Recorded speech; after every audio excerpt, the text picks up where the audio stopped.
నమస్తే న్యూస్ 360కి స్వాగతం.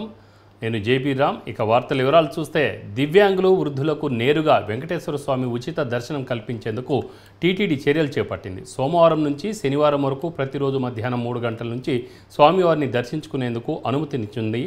అయితే వృద్ధులు దివ్యాంగుల స్లాట్ సమయంలో మిగతా ఇతర క్యూలు నిలిపివేస్తారని, వారు కేవలం 30 నిమిషాల్లోనే స్వామివారిని దర్శించుకొని బయటకు రావచ్చని టీటీడీ అధికారులు తెలిపారు.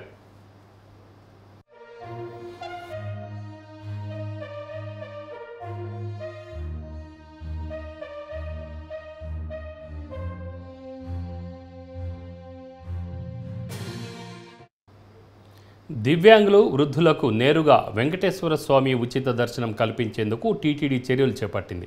సోమవారం నుంచి శనివారం వరకు ప్రతిరోజు మధ్యాహ్నం 3 గంటల నుంచి స్వామివారిని దర్శించుకునేందుకు అనుమతినిచ్చింది. అయితే వృద్ధులు దివ్యాంగుల స్లాట్ సమయంలో మిగతా ఇతర క్యూలు నిలిపివేస్తారని, వారు కేవలం 30 నిమిషాల్లోనే స్వామివారిని దర్శించుకొని బయటకు రావచ్చని టీటీడీ అధికారులు తెలిపారు.